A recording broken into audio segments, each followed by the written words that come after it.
हरे कृष्ण। हरे कृष्णा, सभी का बहुत-बहुत स्वागत है नित्य श्रवण की कथा में। तो जीवन हमें मिला है, हम लोग जब से पैदा हुए हैं, हम मनुष्य शरीर में हैं और बचपन, कुमारावस्था और यौवन अवस्था पहुँचे और धीरे-धीरे उम्र बढ़ती जा रही है। तो हम लोग एक यात्रा में हैं और ये यात्रा, शरीर की यात्रा एक दिन खत्म होती है और हर जीव को प्राप्त शरीर छोड़ना पड़ता है और कर्मों के अनुसार दूसरा शरीर प्राप्त करना होता है। दूसरा शरीर सात्विक हो सकता है, देवताओं का भी हो सकता है, अप्सराओं का भी हो सकता है। दूसरा शरीर मानव का भी हो सकता है, मानव में भी अच्छे परिवारों में हो सकता है, असभ्य परिवारों में, गरीब परिवारों में, धनवान परिवार में हो सकता है, भारत में, विदेश में, कहीं भी हो सकता है। और तामसिक प्रवृत्ति यदि है तो पशु योनि में भी हो सकता है, कीड़े-मकोड़ों के रूप में भी हम पैदा हो सकते हैं। जगन्य गुणो वृत्तिस्ता अधो गच्छन्ति तामसा। तो ये आपके कर्म और आपकी मानसिकता पे निर्भर है, आपके हाथ में है कि आपको आगे का जीवन कैसा चाहिए। जिस मनुष्य को आगे का जीवन जैसा चाहिए, वो उसी हिसाब से कर्म करता है, मेहनत करता है और उसका जीवन उसी अनुसार स्टेप बाय स्टेप बढ़ता रहता है। तो भगवान ने कर्म फल अपने हाथ में ज़रूर रखा है, लेकिन भगवान ने कर्म को शुरू करने का जो जो निर्णय है, वो हमारे पास रखा है। हम लोग पूरी तरह से स्वतंत्र हैं कि हमें जीवन में क्या चाहिए, क्या नहीं चाहिए। तो ज़ाहिर-सी बात है, यदि किसी की बुद्धि अच्छी है या किसी को अच्छी बुद्धि मिल रही है गुरु से, शास्त्रों से, अपने बड़ों से और वो व्यक्ति अपने बड़ों से वो चीज़ सीखने में समर्थ है, तो वो अपना कल्याण कर लेगा। और अगर वो मनुष्य कुसंग को प्राप्त करके, बुरे संग में की शरणागति करके, बुरे संग का आसक्ति हो के उनको सुनता है और उसका मन बुद्धि उस तरफ को खींचा चला जाता है, तो स्वाभाविक रूप से उससे बुरे कर्म होंगे और वो अपना भविष्य और आगे का समय बिगाड़ लेगा। तो हम लोगों को थोड़ा बहुत गुरु और शिला प्रभुपाद और आचार्यों की कृपा से, भक्तों की कृपा से किंचित थोड़ी भक्ति का रास्ता पता लगा है और हम लोग उस पे चलने का प्रयास कर रहे हैं और आप सब भी कर रहे हो। इसके लिए आप बहुत भाग्यशाली मैं कहूँगा। इनफैक्ट पृथ्वी में सबसे भाग्यशाली हो आप। पृथ्वी में सबसे भाग्यशाली वह व्यक्ति है, जो भगवान की तरफ चलना शुरू कर दिया है और थोड़े ही समय में उसकी जब चेतना शुद्ध हो जाएगी, वो भगवत प्राप्ति कर लेगा, भगवत प्रेम की प्राप्ति कर लेगा।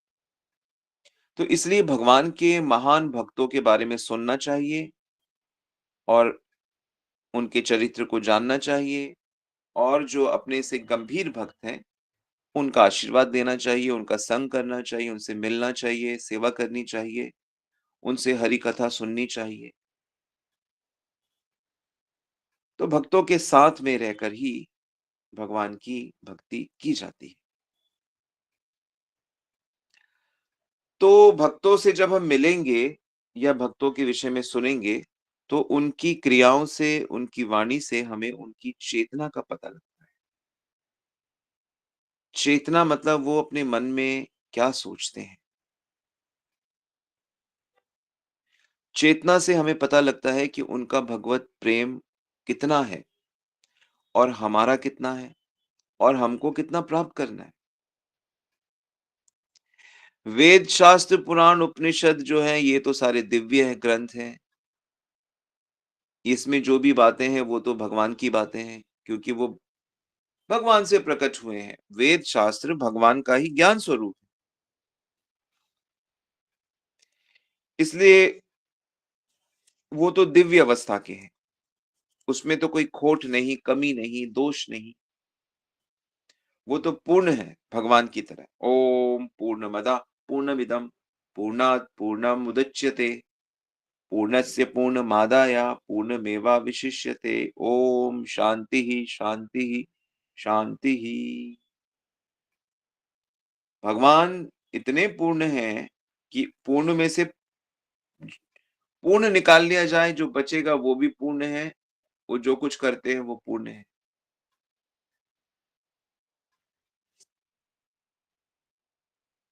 सब लोग के आदि दैविक, आध्यात्मिक और आदि भौतिक कष्ट खत्म हो, वो शांति को प्राप्त करें। ओम शांति शांति शांति, इसलिए 3 बार शांति कहा जाता है।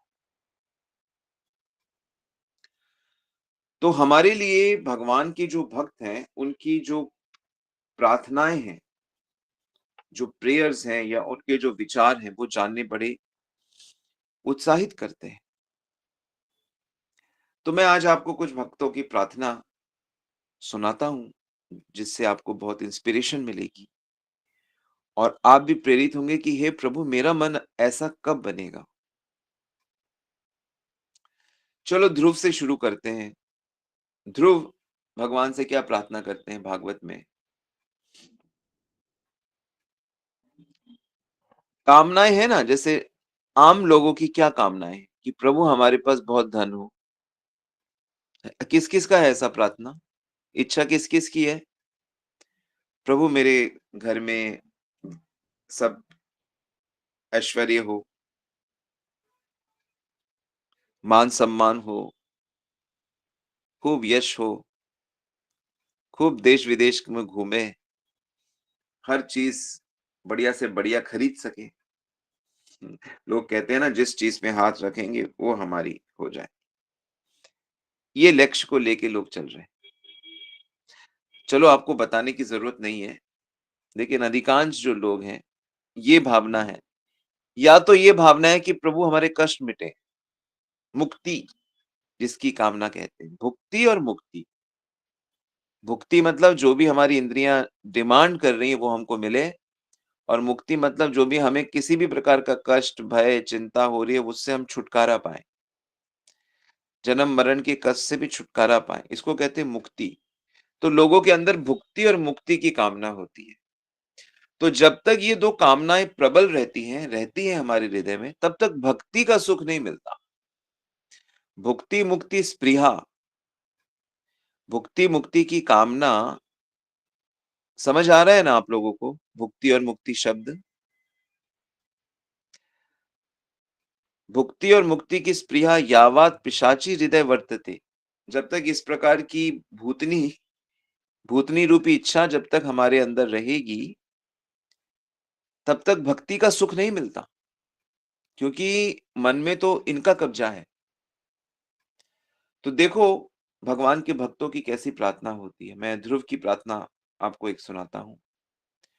ध्रुव कहते हैं भगवान के दर्शन करके, भक्तिं मुहुः प्रवहतां त्वयि मे प्रसंगो भूयानंद महतां मलाशाय नामम् येना जसोल्बणमरुव्यसनं भवाम्पति नेष्ये भवद्गुणकथामृतपानमत्तः।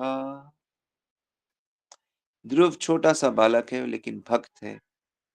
वो प्रार्थना करता है कि हे प्रभु, हे कृष्ण, मुझे आप ऐसे निर्मल भक्तों के निर्मल भक्त महात्माओं के भक्तों का संग दीजिए, जिनका आप में निरंतर भक्ति भाव है, जिनके संग में मैं आपके गुणों को, आपकी लीलाओं का अमृत पान करके उन्मत्त हो जाऊं। और जितने भी ये संसार के भयानक चीजें हैं, संसार का ये जो भव सागर है, इसको पार करके आपके पास आ जाऊं। तो कितनी सुंदर प्रार्थना है। भक्ति मुहु प्रहवताम त्वयि में प्रसंगो, कि जहां आपके भक्त आपकी भक्ति की चर्चा करते हैं, मुझे ऐसे भक्तों से मिलाइए प्रभु। मुझे ऐसे भक्तों से मिलना है, मुझे ऐसे भक्तों को रोज़ देखना है, उनके साथ ही मुझे उठना-बैठना है। सनातन गोस्वामी जब मिनिस्टर थे, प्रधानमंत्री थे वो, नवाब शाह के राज्य में, तो अक्सर छुट्टी ले लेते थे और छुट्टी लेकर क्या करते थे, रूप सनातन, भागवत के आचार्यों को बुला लेते थे घर पे और भागवत चर्चा करते रहते थे। एक बार तो राजा जब देखा बहुत दिन नहीं आए तो उनके घर पहुँच गया और ये सारा माहौल देख के बड़ा क्रोधित हो गया कि मैं यहाँ इतना परेशान हूँ और तुम लोग यहाँ अपने भगवान की कथा चर्चा में दिन-रात डूबे हुए।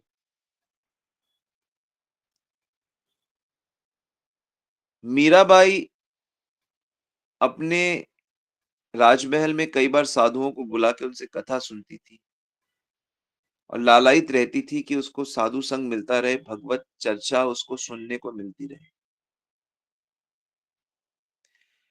तो कहने का अर्थ है कि जिसके अंदर शुद्धता आ रही है और जो भगवान की भक्ति किंचित सही रास्ते में आगे बढ़ रहा है, सही तरीके से, तो उसके मन में ये भाव आते हैं कि मुझे भक्तों का संग मिलता रहे और जो भक्तों का संग मुझे मिला है वो छूटे ना और उस संग में मैं भगवान की दिव्य कथाओं को सुनूं और जानूं। हम लोगों को भगवान के बारे में कम पता है और जो पता भी है वो बड़ा कच्चा है और संसार के बारे में हमें जो पता है वो बहुत पक्का है। अब भगवान की बड़ी प्यारी-प्यारी बातें और भगवान की बड़ी सुंदर-सुंदर दिव्य चीज़ें हमारे हृदय को छूती नहीं है।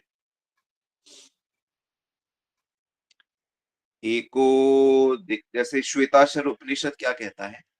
एको देवा सर्वभूतेषु गूढ़ः सर्वव्यापी सर्वभूतान्तरात्मनः कर्माध्यक्षः सर्वभूताधिवासः साक्षिः चेतः केवलो निर्गुणश्चः। क्या मतलब है इसका?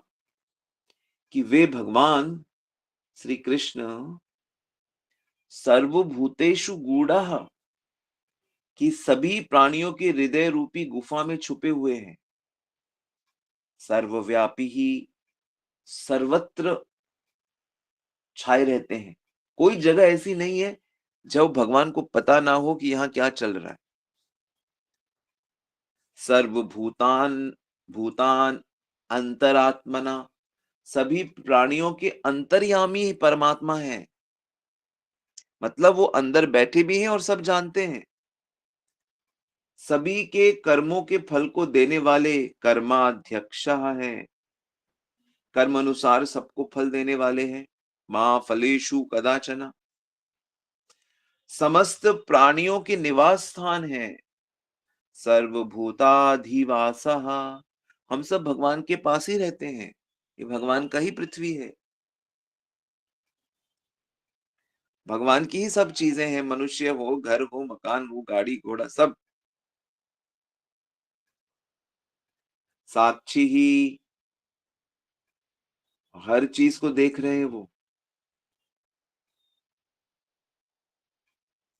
चेता केवलो निर्गुणश्चाह लेकिन प्रकृति के गुणों के से मुक्त होते हैं वो। प्रकृति के गुण उन पे कब्जा नहीं कर सकते कि उनको घुमा दिया, उनको बहला दिया, फुसला दिया, निराश कर दिया। उसको निर्गुण कहते हैं। जो सत्वगुण, रजोगुण, तमोगुण से मुक्त होते हैं उनको निर्गुण कहा जाता है। और जब आप अपनी भक्ति के प्रभाव से गुणों को लांघ जाएंगे तब आप भी निर्गुण अवस्था में पहुंच जाएंगे। फिर दुख और माया आपको नहीं छू सकता। तो भगवान सदा निर्गुण अवस्था में है। तो कितनी सुंदर सुंदर बातें ये श्वेताक्षर उपनिषद में कहा गया है कि सभी के हृदय रूपी गुफा में छुपे हुए हैं। सर्वव्यापी है, अंतरात्मा है, लेकिन हमें इस चीज का अनुभव नहीं हो पाता। क्यों नहीं हो पाता? क्योंकि हमने जो मन रूपी शक्ति है उसको सांसारिक भोग में गड़ा दिया है, लगा दिया। अब धीरे-धीरे हम उस सांसारिक जड़ों को काट रहे हैं अपने हरे कृष्ण मंत्र के द्वारा, श्रवण के द्वारा, कीर्तन, स्मरण के द्वारा। नोट कर लो, भगवान का निरंतर श्रवण, निरंतर कीर्तन, निरंतर स्मरण, श्रवण, कीर्तन, स्मरण, इससे हमारी ये भौतिक जड़ें कट जाती हैं। तब हमारा मन भी ध्रुव प्रहलाद की तरह हो जाएगा। तो क्या इच्छा है ध्रुव की, बताइए जरा? ध्रुव की इच्छा क्या है?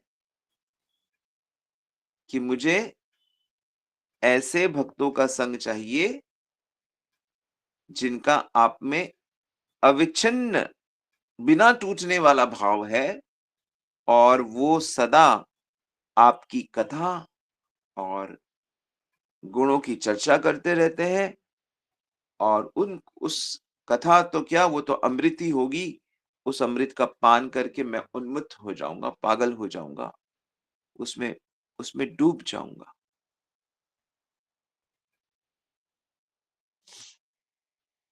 अब सुनिए प्रहलाद की क्या प्रार्थना है। एक बच्चों से शुरू करते हैं। भागवत के 7वें स्कंद के 9वें अध्याय के 24 नंबर श्लोक, ये प्रार्थना है। तस्माद् मुस्तनु भृता महा महाशीशोक्य आयुषिः विभवम् इंद्रियामा विरिचिताम् ने इच्छामि ते विलुलितानुविक्रमेण कालात्मनोपयम् निज भृत्य पार्शवम्। अब प्रहलाद की प्रार्थना सुनिए। प्रहलाद कह रहे हैं कि हे नरसिंहदेव, हे हरि, हे कृष्ण, मैं ब्रह्मलोक तक की आयु नहीं चाहता। मतलब मैं अरबों अरबों खरबों खरबों साल जीना नहीं चाहता। ना ही मैं असंख्य लक्ष्मी चाहता हूं, ना ही मैं ऐश्वर्य चाहता हूं, ना ही मैं भोग चाहता हूं, जिनको संसार के प्राणी लोग चाह करते हैं।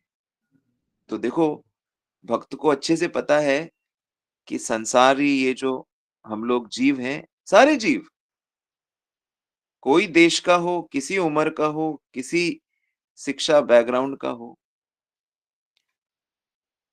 मनुष्य हो, पशु हो, देवता हो, असुर हो, दैत्य हो, नाग, राक्षस, कोई हो, वो भोग ही चाहते हैं, संसार के प्राणी चाहते हैं।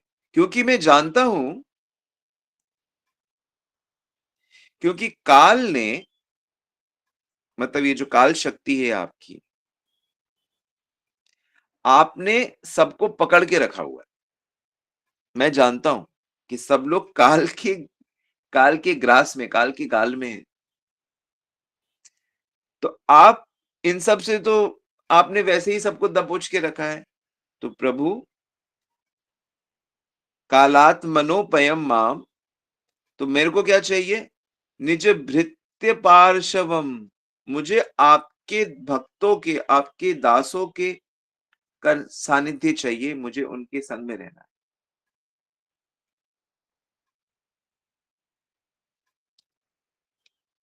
ये है इनकी प्रार्थना प्रहलाद की। और प्रहलाद को जब भगवान दर्शन देते हैं तो प्रहलाद से कहते हैं, बेटा वर मांगो, मेरा दर्शन कभी खाली नहीं जाता। जो भी मेरे पास आता है ना, तो मैं उसको खाली हाथ नहीं जाने देता, मैं कुछ ना कुछ देता हूं उसको। और जो जिस कैटेगरी का होता है, तो तुमने तो इतनी भक्ति करी है, तो तुम जो मुझसे मांगोगे मैं तुम्हें दे दूंगा। तुम बस मांगो मुझसे। सभी मांगते हैं मुझसे। और मांगते भी नहीं है तो क्या हुआ, अंदर इच्छा तो रहती है। और ये बात बिल्कुल सच है कि इच्छाएं जनरली जाती नहीं है। हमने अपना अपना अनुभव तो हम सबको होता ही है, मुझे अपना अनुभव है। तो वाकई ये धन की इच्छा, ये मान सम्मान की इच्छा, ये यश की इच्छा, ये जो सांसारिक चीजें हैं, ये इच्छाएं रहती हैं। चाहे हम बोलते हैं कि हमें ये सब नहीं चाहिए, लेकिन ये इच्छा रहती है। तो आपने मुझे प्रहलाद कहते हैं कि आपने जो वर माँगने के लिए कहा मुझे, तो मुझे क्या लगता है कि आप मेरी परीक्षा ले रहे हो। ये जो आप वर आपने कहा ना कि बेटा वर माँगो, मुझे लगता है आप मेरा टेस्ट ले रहे हो। मुझे लगता है और कोई कारण नहीं होगा, क्योंकि आप परम दयालु हो। टेस्ट इसलिए कह रहा हूँ, क्योंकि आप तो परम दयालु हो, तो आप अपने भक्तों को माया के जाल में क्यों फँसाओगे? आप कैसे अपने भक्तों को ऐसी चीज़ में डालोगे कि वो फँस जाएँ? और जो लोग आपसे अपनी इच्छाओं को पूरा करने के लिए वरदान माँगते हैं, वो आपके सेवक थोड़ी हैं। वो आपके सेवक कैसे हो सकते हैं? आपसे जो सेवक अपनी कामनाएँ पूरा कराना चाहता है, वो सेवक नहीं है, वो तो लेन-देन करने वाला बनिया है। यस्या आशीषः आशस्ते न स भृत्या। वो सेवक थोड़ी है आपका, वो तो सवै वणिका, वो तो बनिया है, बनिया, बिज़नेसमैन। बिज़नेसमैन कौन होता है? एक हाथ देता है और एक हाथ लेता है। तो हम भगवान की भक्ति इसलिए थोड़ी कर रहे हैं कि हम बनिए हैं, कि प्रभु ये लो अपना नाम जप, ये लो हमारी सेवा भावना और बदले में हमको ये दे दो। तो जो अपने मालिक से अपनी इच्छाओं को पूरा करना चाहता है, वो तो सेवक है ही नहीं। और जो सेवक से सेवा कराने के लिए उसका स्वामी बना है और कि उसकी कामनाएँ मैं पूरी करूँगा, उसके बदले में उससे सेवा लूँगा, तो वो तो स्वामी भी नहीं है। तो कितनी गंभीर और काम की बात हमारे परम गुरु प्रहलाद हमें बता रहे हैं, जो बालक के वेश में है। कह रहे हैं कि जो नौकर, जो सेवक कह रहा है, वो अपने मालिक से अपनी इच्छाओं को पूरा कराना चाहता है, वो सेवक नहीं है, वो बनिया है, बिज़नेसमैन है। और जो मालिक अपनी सेवक की इच्छाओं को पूरा कर देता है कि उससे मेरे को सेवा होती रहे, वो असली मालिक भी नहीं है। मैं तो आपका निष्काम सेवक हूँ और आप मेरे निरपेक्ष स्वामी हो।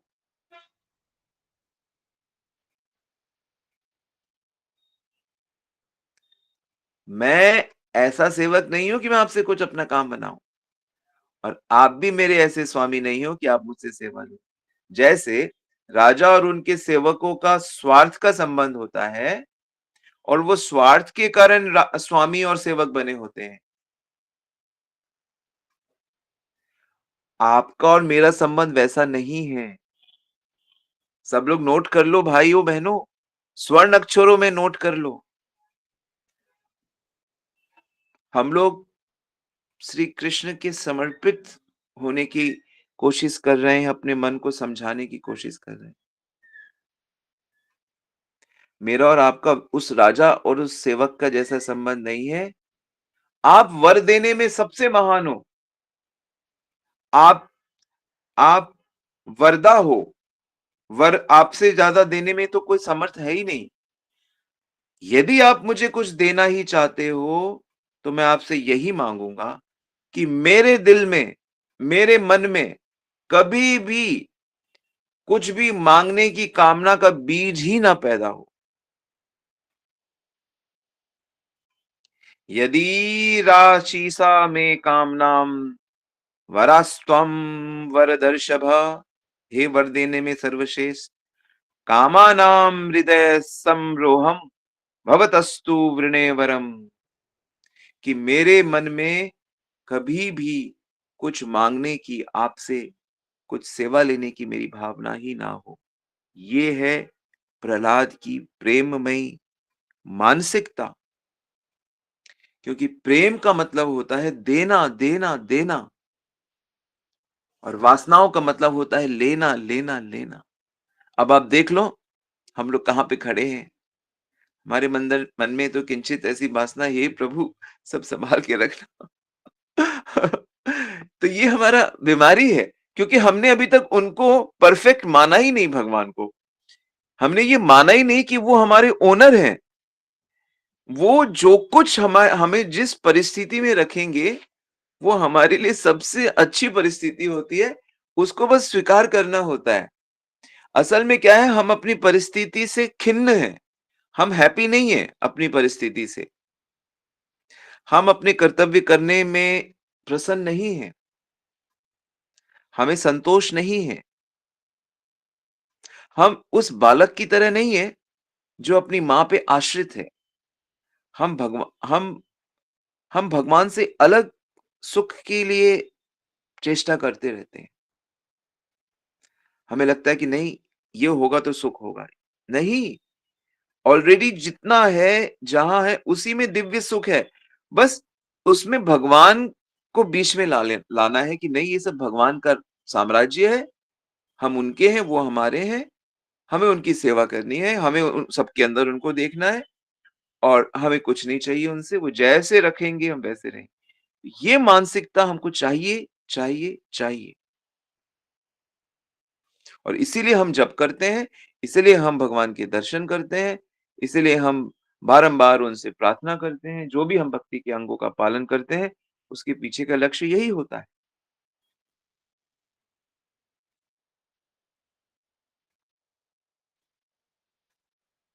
ये है मानसिकता। बनना है प्रहलाद जैसा, करने नरसिंह के श्री राम के, प्रभु कृष्ण के दर्शन, बनना है उनका, तो देखो ये स्टैंडर्ड है और मुश्किल नहीं है। ऐसा नहीं है कि ये हम प्राप्त नहीं कर सकते। यदि हम ईमानदारी से गुरु वैष्णव के संरक्षण में विनम्र भाव से यदि हम भक्ति का पालन करेंगे, हमारी मानसिकता ऐसी हो जाएगी।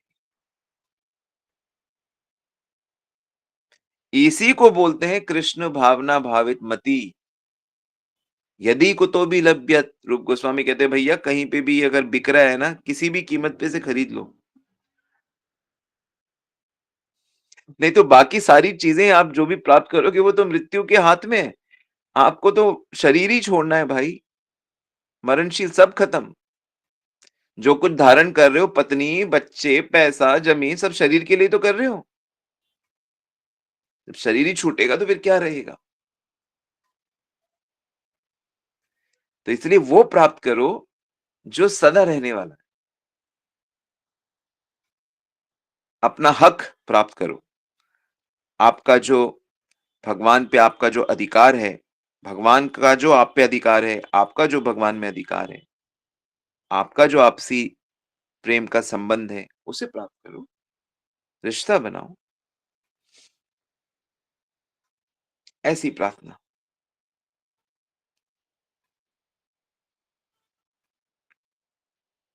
श्रवण कीर्तन स्मरण वंदन, वंदन, स्मरण, ये वंदन, ये वंदनाएं हैं, ये प्रार्थनाएं हैं। प्रार्थना में बहुत शक्ति है। प्रार्थना ऊपर ले जाती है। प्रार्थना, किसी भी स्थिति में आप हो, एक शुद्ध प्रार्थना भगवान के पास ले जाएगी। गजेंद्र की एक प्रार्थना गजेंद्र को जन्म मरण से बाहर ले आई।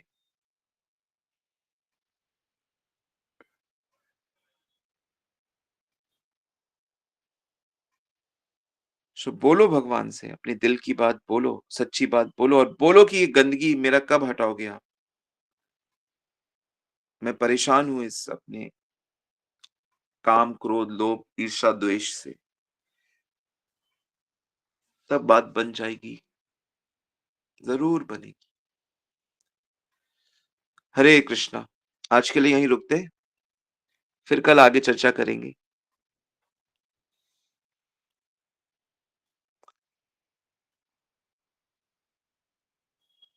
यस, कोई प्रश्न या कुछ पूछना है तो आप पूछ सकते हैं।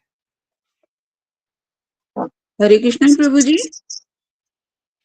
हरि बोल। ये मुक्ति का आपने क्या अर्थ बताया था? मैं लिख रही थी, मैं लिखते हुए मैं भूल गई। मुक्ति मतलब मेरे कष्ट खत्म हो जाए, मैं जन्म मृत्यु से बाहर निकल जाऊं, जी मुझे किसी ठीक। प्रकार का कष्ट ना हो। अच्छा ठीक। भक्ति कष्टों से बचने के लिए नहीं की जाती है। हाँ जी। शुरू-शुरू में हम ऐसा बोलते ज़रूर हैं कि जी। आपको कोई दुःख नहीं होगा, आपको, पर वो हाँ उसका जी। लक्ष्य वो नहीं होता है। अच्छा जी। जब आप भक्ति करते हो हाँ तो जी। दुख आपको महसूस ही नहीं होते। जी। ठीक है? ठीक ठीक है जी। प्रभु जी, एक सवाल और था मेरा। जी। जैसे कोई लंबे समय से बीमार है और उसमें हम मानते हैं कि भगवान जी हमारे अंदर ही हैं, तो उस रोग से जो कष्ट जीवात्मा को हो रहा है, उससे आत्मा और भगवान जी भी प्रभावित होते हैं क्या? नहीं, नहीं, नहीं, नहीं, आत्मा परमात्मा को कोई दुःख दर्द नहीं होता, वो सच्चिदानंद होते हैं। जी, ये ठीक जो है। जैसे आप उसको ऐसे समझो हाँ जी। कि आप कोई बुरा सपना देख रही हो, जी। ठीक है? तो बुरे सपने हाँ, में बहुत दुःख दुःख होगा, हाँ जी। तो वो दुःख असली है कि नकली है? नकली है वो तो, तो ऐसे ही सपने का। ये जितने भी दुःख दर्द आपको हो रहे हैं संसार में, ये सारे के सारे नकली हैं। जी, तो किसी को सपने में दुःख हो रहा है, तो उसको कैसे ठीक करोगे? उठ जाएँगे नींद से। हाँ, हुँ। तो आपको भी जागना है। जी, तो ये जो लोग सोए हुए हैं ना, इनको इनको भगवान के साथ जागना है कि भगवान मेरे हैं, मैं भगवान का जी, हूँ, मैं आत्मा हूँ। तो ये आध्यात्मिकता में जब पक्के हो जाओगे, तो ये जाग जाओगे आप। जी, ठीक है। उस चीज़ को प्राप्त करना है। जी, ठीक है प्रभु जी। दंडवत प्रणाम प्रभु। धन्यवाद प्रणाम। प्रश्न पूछा है सेवा अवतार प्रभु ने, भगवान से क्या प्रार्थना करनी चाहिए? एक नौकर को क्या प्रार्थना करनी चाहिए मालिक से? एक सेवक को, हे प्रभु, आपकी क्या सेवा करूं? मुझे गाइड करो, आपकी क्या सेवा करूं? अच्छा, आपके भक्तों की सेवा करूं? आपके बच्चों की सेवा करूं?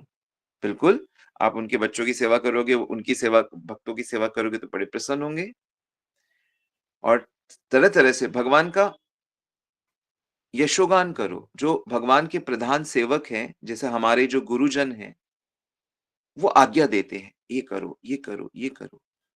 तो उनकी आज्ञा का पालन करना ही भगवान की सेवा है। तो यही प्रार्थना करनी है, हाथ जोड़कर भगवान के लिए, भक्तों के लिए कि मैं आपके लिए क्या करूँ? मैं आपको कैसे प्रसन्न करूँ? How can I serve you? मैं किसी काम आ सकूँ, किसी भी काम। तो ये भावना हमारी पक्की होनी चाहिए। ठीक है?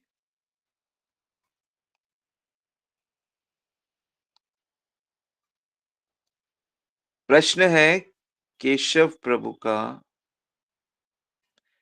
केशव अति प्रिय माता जी, घर के क्लेशों के बीच भक्ति ठीक से नहीं हो पाती, क्या करें? क्लेश, कष्ट संसार का स्वभाव है। क्लेश, कष्ट हमको भगवान की तरफ मोड़ रहे हैं कि देखो संसार में संसार ऐसा ही है। तो आप भगवान की तरफ मुड़ जाओ।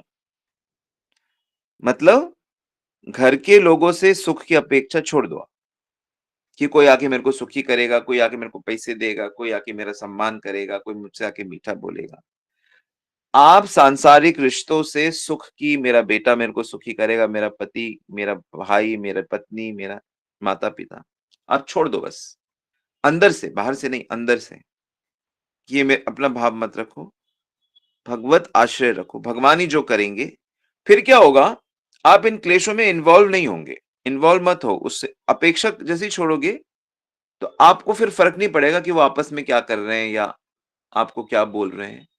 आप बस आप अगर पत्नी हो, पति हो, बेटी हो, माँ जो भी आप हो, आप अपना कर्तव्य करते रहो बस। सिखाओ मत किसी को, बस जो आपका कर्तव्य है, सेवा वो करते रहो और ये क्लेश ही आप देखना, फिर भगवान आपको ऐसी अवस्था में ले आएँगे कि आपका भजन बड़ा पक्का हो जाएगा। और वो क्लेश, कष्ट जो भी आते हैं ना, वो भगवान के सिग्नेचर के बाद आते हैं। तो अगर वो परिस्थिति आई है, तो वो उसका भी एक कारण है।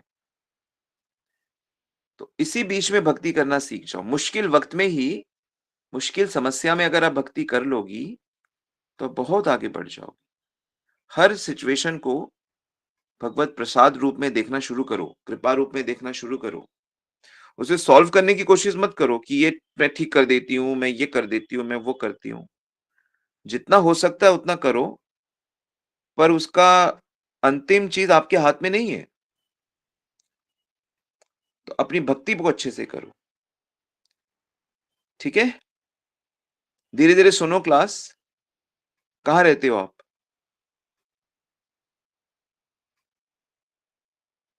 हरे कृष्णा प्रभु जी, दंडवत प्रणाम। जी। हरे कृष्णा प्रभु जी, दंडवत प्रणाम। कहाँ रहती हो माताजी? प्रभु जी, मैं रोहिणी में रहती हूँ, सेक्टर 22। तो आप भक्तों का संग करो और भक्ति करते रहो। धीरे-धीरे ये सब चीज़ें आप देखना जैसे कि पिघल गई हैं। सूरज आने से प्र, जैसे ओस पिघल जाती ना, चली जाएँगी लाइफ जी। से।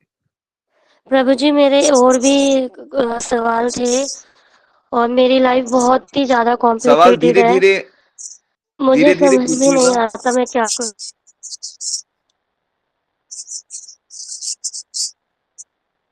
आप क्लास को ठीक से सुनो, डायरी में मेन-मेन पॉइंट्स नोट करो। धीरे-धीरे थोड़े ही समय में आप सारी चीज़ें समझ जाओगे। ठीक है?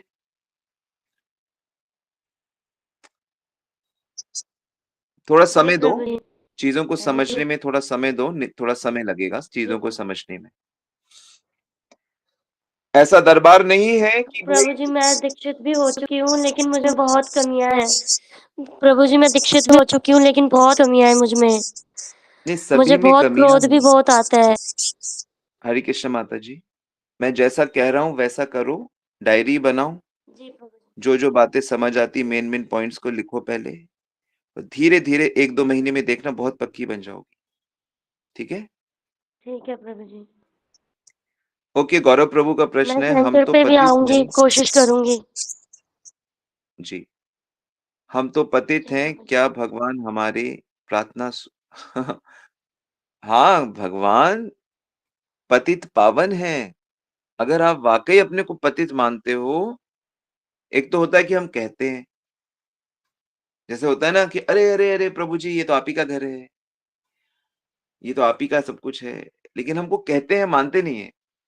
ऐसे ही हम कहते हैं कि अरे भगवान ये सब आपका है, भगवान आप पतित पावन हो। तो जब अगर हम अपने को पतित मान लें और तो भगवान पतित पावन है, तो वो तो पतित का कल्याण करेंगे ही करेंगे। तो आप बस ठीक से चैंटिंग करो, गुरु वैष्णव की आज्ञा में रहो, जो सदाचार के नियम पालन करो। आप थोड़े ही समय में देखना आप लांघ जाओगे हर चीज़ को। कबीरा खड़ा बाज़ार में सबकी माँगे खैर, ना काहू से दोस्ती, ना काहू से बैर। सब लोग अपने-अपना जीवन जी रहे हैं, सब अपनी बुद्धि और अपने विवेक के अनुसार सुख लेने की कोशिश कर रहे हैं। लेकिन सुख परमहंसों को मिलता है, सुख शुद्ध भक्तों को मिलता है, क्योंकि सुख जो होता है वो नित्य होता है। टेम्परेरी सुख नहीं होता कुछ, टेम्परेरी आशा होती है।